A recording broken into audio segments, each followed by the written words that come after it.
It's official. After the United Kingdom announced the deployment of the Challenger 2, Germany and the United States have now announced they will also send their largest and best main battle tanks to the Ukrainian front. But what can we expect from the new addition to the war arsenal against Russia? Will these tanks be as useful as they seem? Hello and welcome to Warfare Today.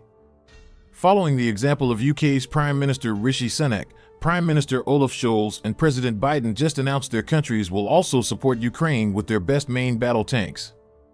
The British Challenger 2, a steel behemoth weighing nearly 80 tons, the German Leopard 2, regarded by many experts as NATO's most sophisticated tank, and the American M1 Abrams, one of the most coveted main battle tanks in the world.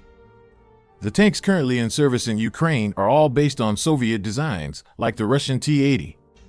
This means they are lighter, less safe, and therefore less combat effective than NATO units. And when I say less safe, keep in mind images like this one, called Jack-in-the-Box effect. I'll explain it in a minute. When we compare NATO and Russian designs, we also compare different concepts and strategies.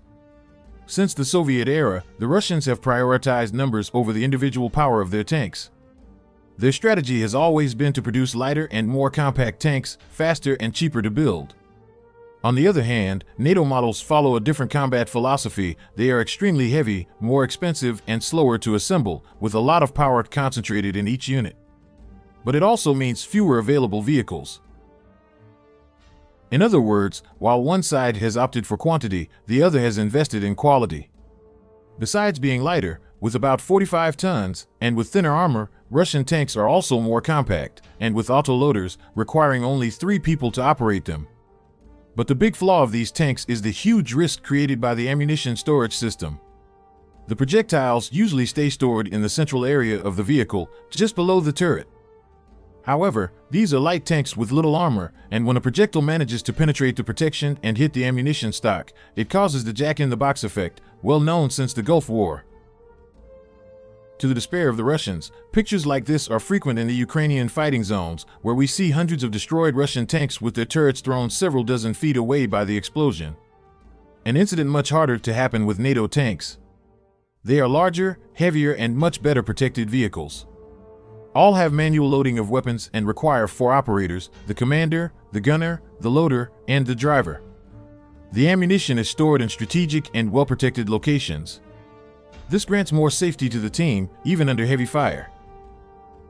The M1 Abrams, Leopard 2, and Challenger 2 promise to be of immense help and an extremely important support to the Ukrainian infantry, as they can expose themselves much more to the enemy and provide much better support than the Soviet tanks currently operated there. But the true impact that these new additions will cause on the Ukrainian front depends on 2 key factors: time and quantity. It is not known exactly how many units each of the 3 countries will send to the Ukrainian front, nor exactly how long these units will take to enter combat. So only time will show how effective these tanks will be. The Russians have not yet sent their most modern MBT to Ukraine, the T-14 Armata. But the arrival of NATO's armored giants will certainly change that too. I will continue to monitor official government news to bring you the most relevant information in the global geopolitical scenario, but in order to not miss any updates, please subscribe to our channel and enable notifications. We have weekly videos about guns, geopolitics, and other military topics. Thank you very much for watching.